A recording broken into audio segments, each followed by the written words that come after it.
खबर, अमित शाह के आवास पर चल रही है बैठक में जेपी नड्डा मौजूद हैं, बीएस संतोष मौजूद हैं। बैठक के बाद बीजेपी नेता पीएम आवास जाएंगे। आज सुबह भी पीएम आवास पर बैठक हुई थी, शपथ की तैयारी और मंत्रिमंडल पर मंथन लगातार जारी है। चुनावी नतीजों से पहले से लेकर चुनावी नतीजे आने के बाद लगातार हम देख रहे हैं कि बैठकों का सिलसिला चल रहा है और पहले पीएम मोदी के आवास पर बैठक और अब एक बार फिर से बैठक का सिलसिला शुरू हुआ है अमित शाह के आवास पर। हमारे साथ अक्षय इस वक्त जुड़ रहे हैं। अक्षय की तरफ रुख करते हुए अक्षय के पास कुछ खास जानकारी। अक्षय, आज की बैठक में मंत्रिमंडल को लेकर चर्चा लगातार जारी है, आपके पास में क्या खास इंफॉर्मेशन है? अभी तक क्या कुछ चर्चा के पॉइंट्स रहे?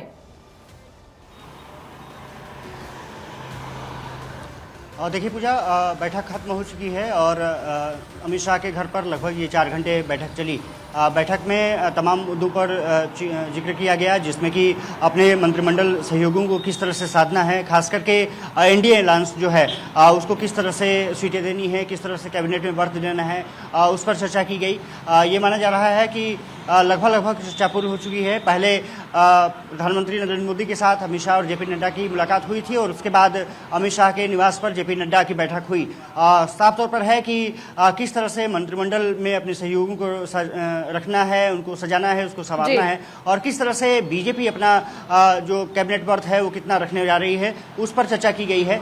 कल जो बैठक हुई थी तमाम जो एनडीए अलायंस के साथ, ताकि वो टीडीपी हो, चंद्रबाबू नायडू या फिर नीतीश कुमार, अनुप्रिया पटेल, जयंत चौधरी, चिराग पासवान और इनसे जो चर्चा हुई थी और उसको लेकर के प्रधानमंत्री नरेंद्र मोदी से पहले ये दोनों नेता मिले और उसके बाद अमित शाह के घर पर जेपी नड्डा पहुंचे थे तो वहां पर बैठक चली। अब बैठक खत्म हो चुकी है। ये माना जा रहा है कि प्रधानमंत्री नरेंद्र मोदी से ये दोनों नेता शाम को एक बार फिर से बैठेंगे और उसके बाद ये माना जा रहा है कि देर रात तक ये सब कुछ फैसला कर लिया जाएगा। मंत्रिमंडल में जो भी सदस्य होंगे उसके पीछे क्या बड़ा फैक्टर अक्षय रहने वाला है? कर लिया जाएगा। क्या वो जातिगत समीकरण होगा या आने वाले जिन राज्यों में विधानसभा के चुनाव हैं वो भी मायने रखेगा, या जो कुछ खास जातियों के वोट बैंक खिसके हैं बीजेपी से उनको साधने की कोशिश भी की जाएगी?